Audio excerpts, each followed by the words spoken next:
konkurset e tjera. Gjatë atij vitit përgatita konkursin për inspektor, jo vetëm për oficer, edhe e fitova në vitin 2014. Në shtator të vitit 2014 u nisa tek shkolla e Marshallëve në Velletri. Aty bëra një vit shkollë, edhe gjatë atij vitit provova për herë të tretë konkursin për me u bë. Mund të pyes, nuk mendoj që këta fitojnë italianët, është e vështirë, kot që ta vazhdoj.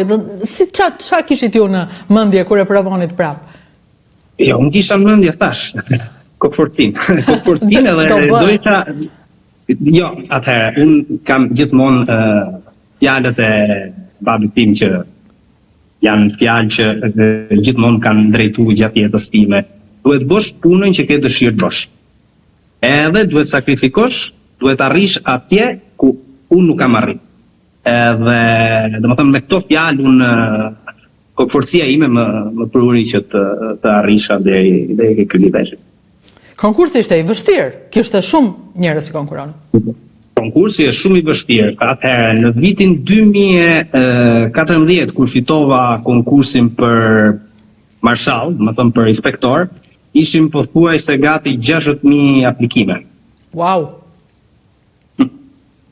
Edhe kurse për konkursin për oficer ishin rreth 10.000-15.000 aplikime. Por ishin vetëm 40 vende në konkurs. Vetëm për 40 vende bëhe gjitha? Vetëm për 40 vende. Italian të gjithë, më falë që vazhdoj pyes, po. Të gjithë italian. Të gjithë italian. Tash edhe unë italian jam. Italian dhe je ti tani, nuk. Jo, në qoftë se nuk je qytetar italian, nuk mund t'i bësh konkurs. Po origjinën e kam jam krenar që them që jam me origjinë shqiptare, edhe i maj kontaktet në Shqipëri, shkoj çdo vit në Shqipëri, kështu që. Vjen në Durrës, është toka ime. Është toka dhe deti. Toka, deti, gjithë atë. Ti je dursak? Familja është dursake apo? Familja është dursake, po. Dursak. Ju çunat dhe gocat e Durrësit, se ç'keni? Këmbgulje, deti të bën. Dhe pastaj ju vazhdoni. Kemi në 2017-ën, 2015-2017, ju frekuentoni Akademinë Ushtarake të Moderas. Po, në Modena. Akademia Ushtarake zgjat 2 vjet, plus pastaj janë edhe 3 vjet të tjera në Rom, që është shkolla e aplikimit të oficerave, shkolla oficerave në Rom.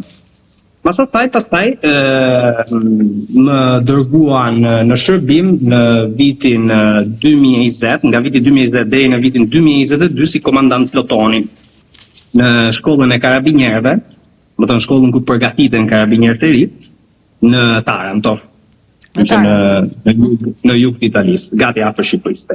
Po. Edhe atje njëta 2 vjet, edhe kam, si thash përpara, kam formuar karabinjerët me gradat fillestare. Nga viti 2022 deri në gusht të 2023-shin u taktova si komandant i njësisë operative dhe radiomobile quhet ose ndërhyrja shpejt në Ashkamë, në provincën e Trapanit. Edhe aty, domethënë, kontekst jo i thjesht, por si thash përpara, në qoftë se bën punën që të pëlqen, i bie që nuk punon as një minutë në jetën tënde, kështu që nuk e kam ndjerë lodhin. Jo, ti nuk e ke ndjerë, ti ke ndjerë vetëm shkëlqimin, se pastaj ka filluar gjithçka është në rritje në jetën tënde. Dhe pastaj ky është momenti se nuk e di si funksionon me gradat, domethënë ky moment që ti je tani, është momenti më i lartë në hierarkinë. Ky është momenti, grada kapitenit ka dhe grada më të larta, normalisht. Grada kapitenit është një gradë te grada oficerave, është gradë mesatare. Domethënë është nga gradat është toger, është nën toger edhe kapiten. Pastaj vjen grada majorit, nën kolonelit edhe kolonelit, plus pastaj edhe gradat e generalit. Tash gradat ke karabinjerët vazhdojnë me anë të kohës, domethënë sa kohë kaloi, aq më tepër grada rritet. Kështu që unë pata fat që fillova këtë këtë rrugë qyshiri edhe 31 vjet, domethënë jam në gradën e kapitenit. Nice, gradat tek ty do vazhdojnë, unë do të intervistoj prapë, për këtë jam e sigurt, por dua të kuptoj këtë momentin tani, në momentin që ti je. Më bëri përshtypje kur po lexoja shkrimin italisht dhe thoshte detyra që ti ke, domethënë është e rëndësishme dhe ajo nuk matet thoshte me protokolle dhe ceremonira, po matet me njerëzit, me qetësinë që krijohet aty, me sa komunikuesje me njerëzit. Në fakt, çfarë zone është ajo dhe sa e dukshme është puna juaj, si funksionon aty, dua të kuptoj. Atëherë, puna jonë duhet jetë punë si represioni kundër krimit, si edhe parandalimit.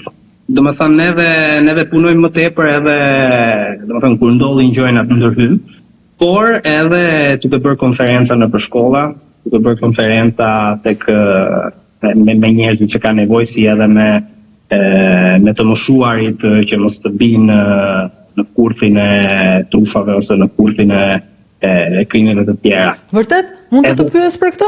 Një moment, pse si funksionon, domethënë që ju komunikoni me njerëzit në këtë pikë, se nga që duhet ta krahasoj me çfarë ndodh këtu.